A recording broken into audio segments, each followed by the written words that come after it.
Hey y'all, it's your girl Ashley Camille here at Fifth House Bloom. I am an intuitive advisor and a diviner, and I use divination in order to channel information from the unseen in order to support you in your flourishing.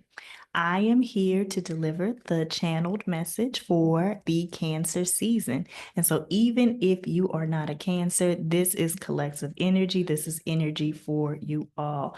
However, I have just opened up my Bloom tier on Substack, and so I will be offering additional, more personalized channeled messages based off of modality if you want to go deeper after receiving the message. Okay. And happy birthday to all my fellow Cancers. Okay, gang, gang. I have heavy Cancer energy, y'all. I'm a stellium. Almost all my personal planets are there. So, it's something that I understand and live into well. Now, what was interesting, especially um, given my sign, is that I didn't really feel a lot of what this message would be about this season. And typically, before I channel, I'm already getting signs and I'm already kind of getting inklings of what we will be talking about. So I did go ahead and pull some cards to just kind of like direct the where the message was. And the card of where we're showing up right now was Prince. Okay. And really, we have two things coming up. And as I pull the tarot, maybe we'll get more into it and get more information. But our relationship with power and our relationship with love. Okay. So let me start with power because the prince is a position of elevation, right? The prince is someone who has a certain level of say so, but there's still someone with more authority, right? There's still someone not only who gets to make more rules than the prince, but who makes the rules for them, the queen, the king, depending on like what the society is, right?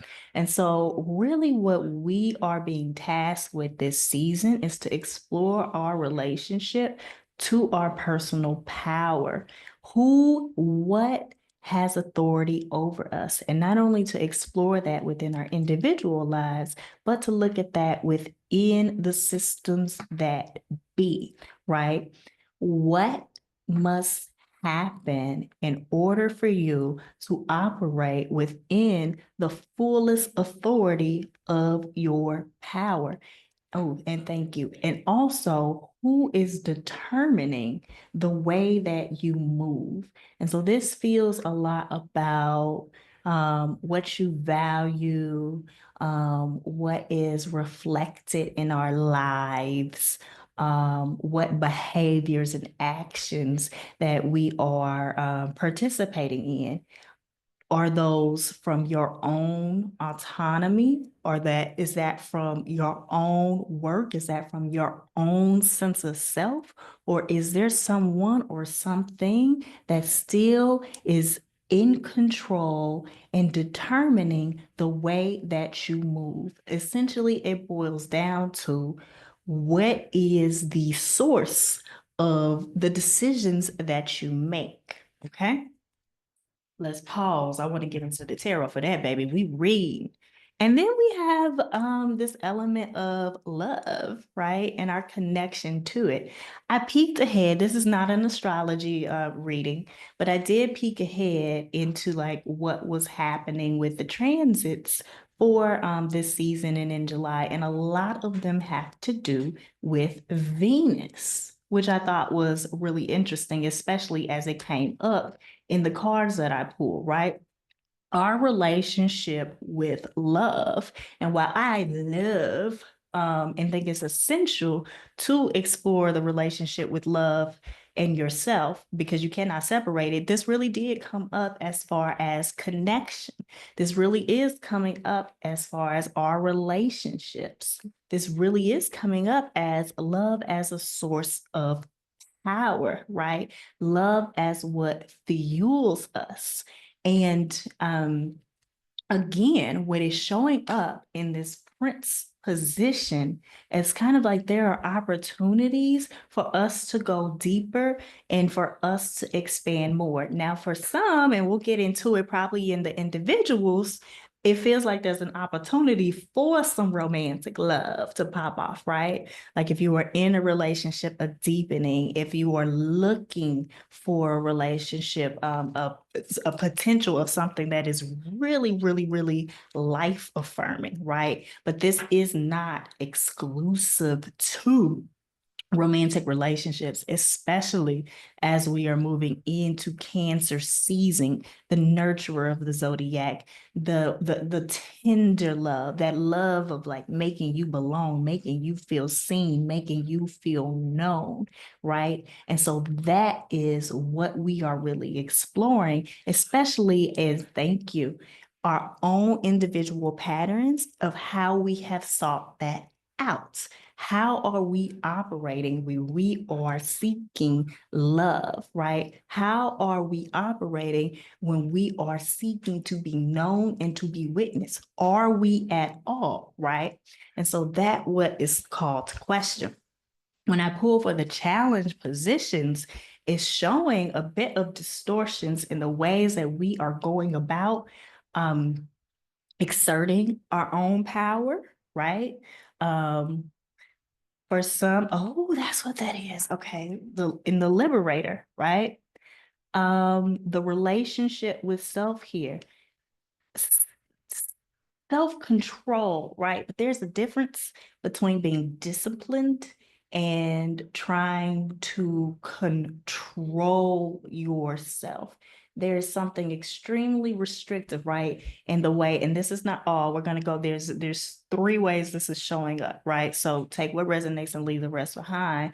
But for here, this feels like some sort of barrier that is being created by trying to control outcomes, by trying to control people, by trying to control self. And with that, real connection cannot be formed. And when we are talking about power, this is a false sense of it, right? Like trying to I just got distracted because if somebody come through this, I'm in a public co-working space pulling out these cards. And if somebody come through this door right now while I'm in the middle of this recording, well, I don't know what's going to happen. Control, take me back. What's the message? What's the message? What's the message? Okay. When we hold on too hard, this false sense of control, right? This trying to establish certainty, thank you, rather than being able to expand our capacity to navigate uncertainty. That is where real power lies, right? Not in your ability to control an outcome, but your ability to show up in the fullest version of yourself through uncertainty and whatever happens in whatever way, right? And so we are being asked to release control, especially, thank you, as it pertains to connection, especially as it pertains to love, especially as it pertains to community. It just came through in regards to our resources. I'm going to have to get a little bit more about that. Oh, okay. Thank you. And also to explore where we might be leaning too heavily into external factors to give ourselves a sense of control. So when it came up, I'm like, what does got to do with money, right? So this could be like a I don't want to say, can you oversave? Okay, yes, apparently. Um, Miserliness, what is it? What are the words that I'm trying to get at? kind of almost like a hoarding energy when it comes to like the resource and everything. So you feel like if I have all of this in the bank, if I have all of this, like nothing can touch me, nothing can happen to me. And absolutely, we want to be responsible and we want to be prepared in the best way because having some money always helps, right? You know, navigating this particular world. Okay, I'm getting off topic. Let me listen to what they're saying to me. But it's what things in the material world are we holding on to too tightly to give us a sense of control? So that came up as money, but that could even be like in the way that one is navigating a relationship, right? Like, are there rules with the way that you engage with a romantic partner so that you can keep a sense of security? You can't talk to this person, or you need to be telling me exactly who was there and what was said. And like, I don't want you going out after a certain time. Like, I'm making some things up, right?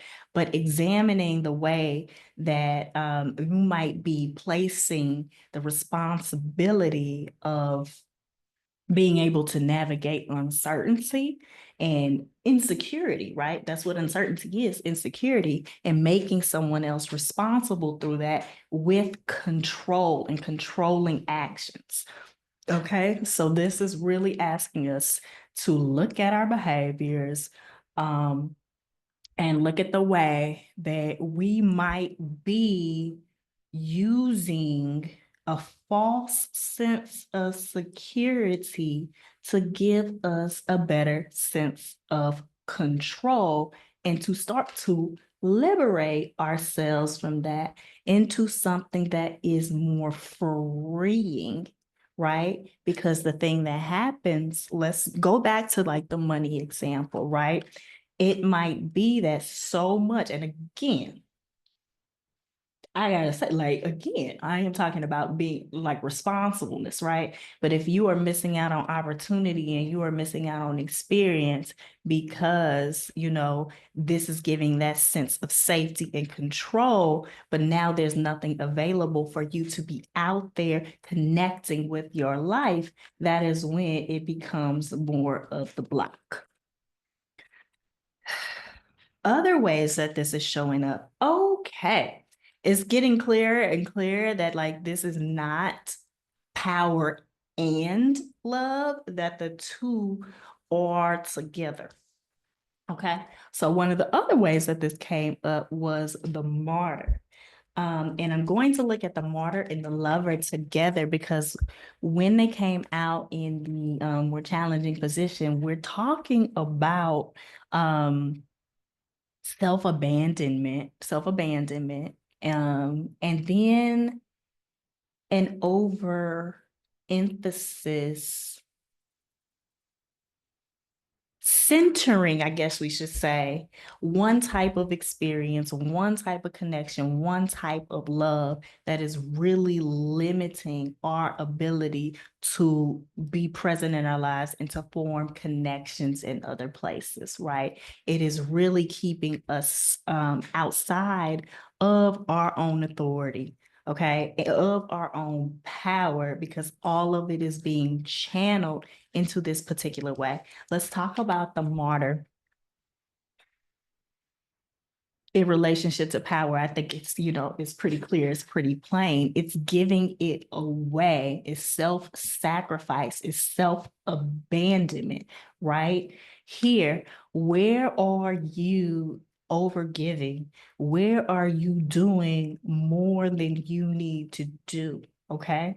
And so a lot of times, and for a lot of us, especially if you have tendencies of like people pleasing, um, or, you know, depending on like the relationship you might have had with your parents, there is a sense, again, this is a thing about control, right?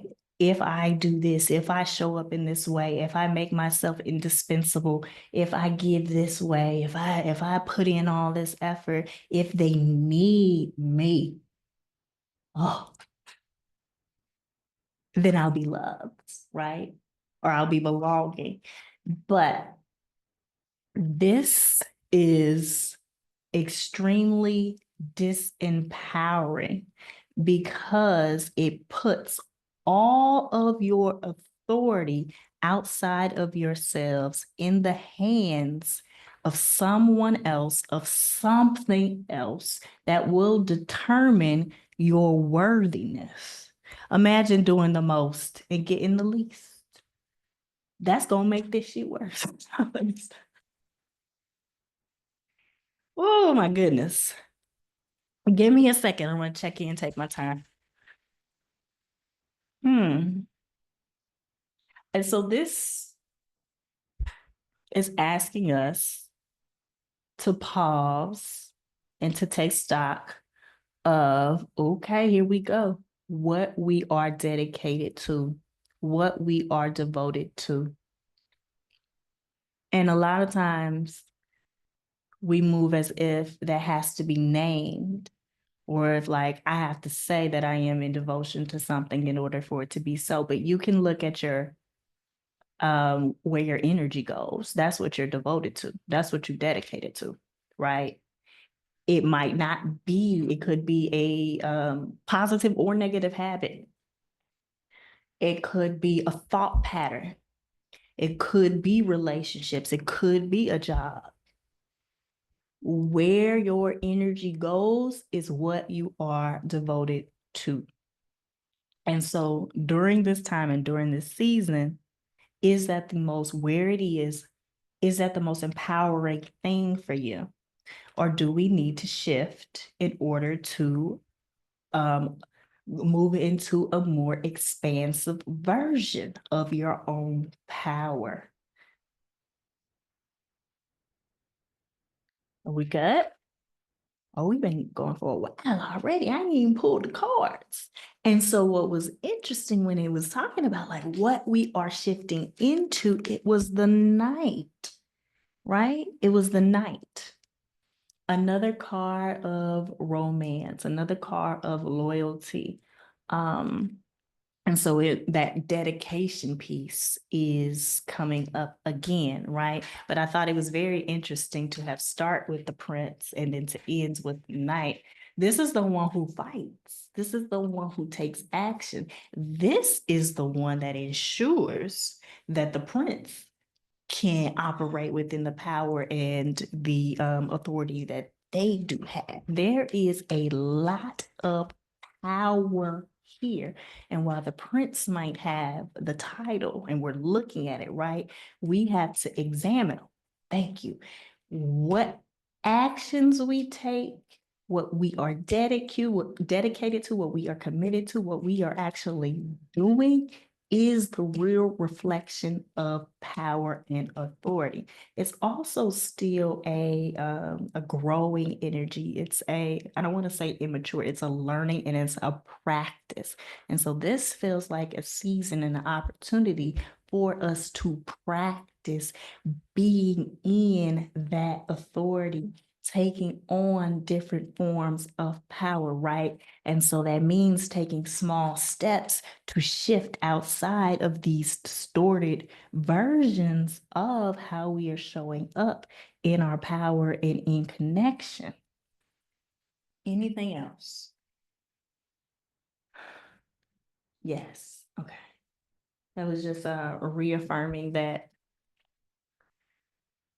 this is an opportunity to practice um, and to take small steps and to take small actions so that we can come into a more aligned way of being in relationship with our own authority.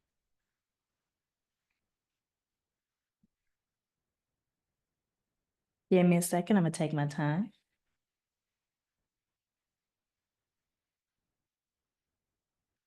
I'm gonna read. I'm getting to imagine. This was kind of like the overall energy of what we're trying to move into. And I thought it's interesting that, this is Cancer season. Cancer is ruled by the moon.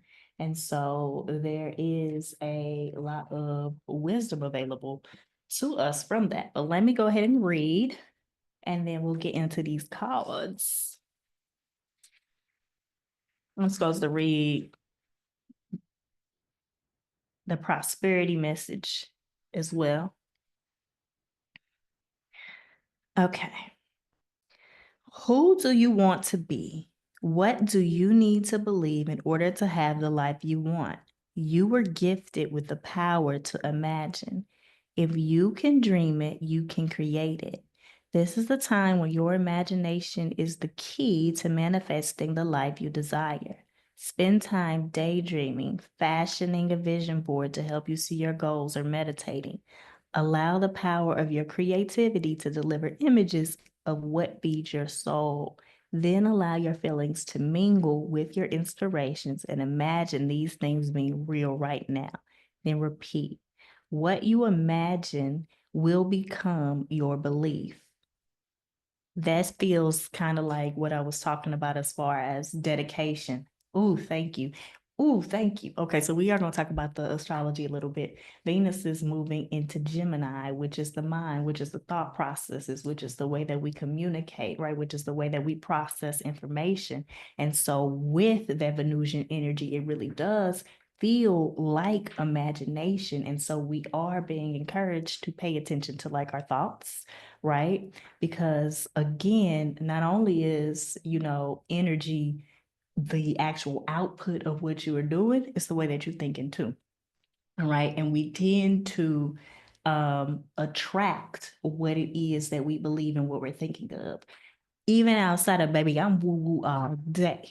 Okay. I'm woo-woo all day. But even if we look at this at a very practical level, in a very practical sense, if I am thinking negatively, I am looking for information in the world to support my belief. Okay.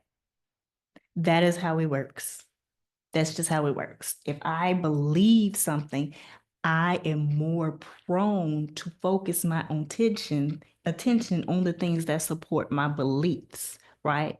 And so this is the challenge and this is the work of shifting the stories that you are telling yourself about your own personal power and about um what is required when it comes to love. Again, I am not talking just romantic. It's included.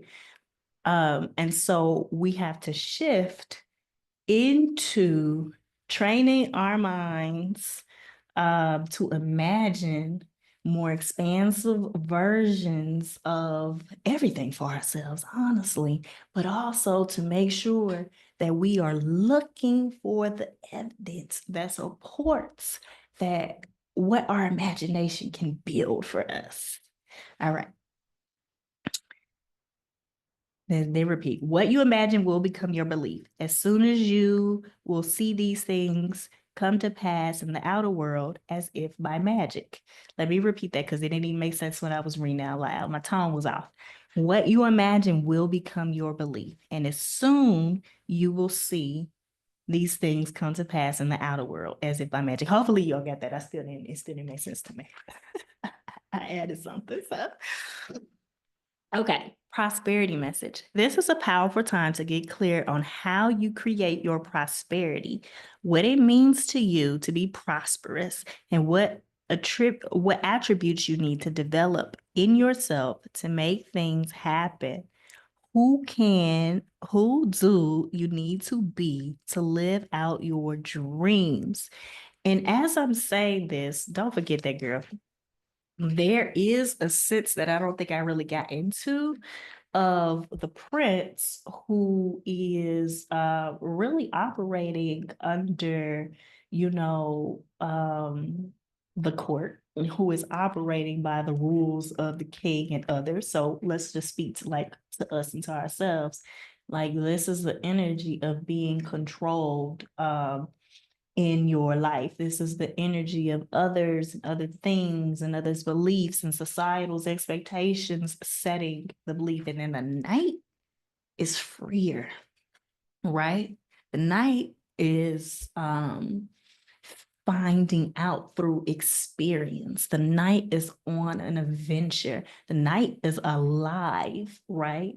because there is a greater sense of freedom of being outside of the walls, right? And of course, there are still principles. Thank you.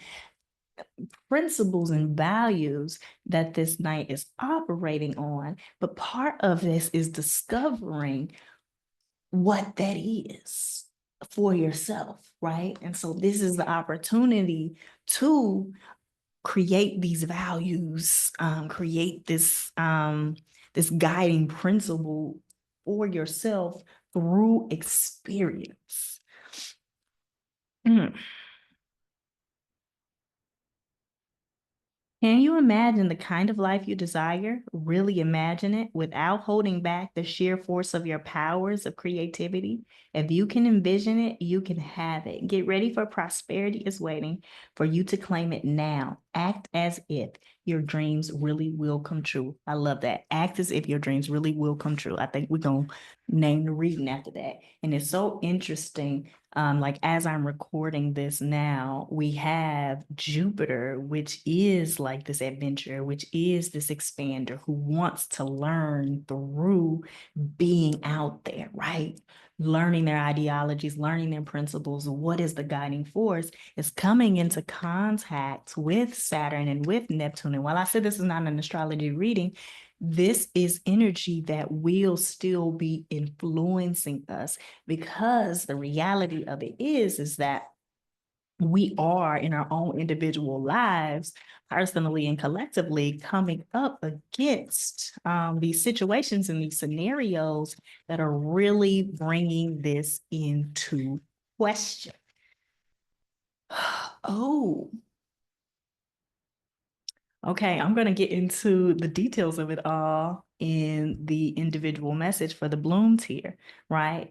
But as we are navigating this, pay attention, because if any blocks are coming up, any discomfort, any draining of energy, when you were showing up, one of the ways to figure out if like this is for me, am I operating under someone else's principles, is to pay attention to how you feel. Okay. Pay attention to what's going on. Pay attention to your ability to manifest, your ability to get what you need to done if things are working out or not, right? I'm not saying that challenges won't arise, but if you are continuously facing like a pushback, it's probably like a redirection, right? If you are feeling drained, it's probably your redirection, right? The energy you are looking for is this expansiveness. The energy that should be guiding you is your ability to operate within your authenticity, right? And even as you're developing comfort with that, right? Do you shrink in a space? Do you shrink with this person? Do you shut down here, right? Or do you get to operate in curiosity about who you are and what is going on? Okay. And so this Cancer season is trying to push us. We might get some things that show up that make us have to address this. Okay. So there could be some challenges coming that force you to make a decision on if you will shrink or if you will expand. All right.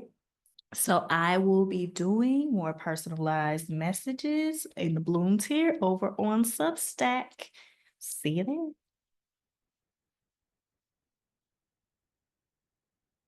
there.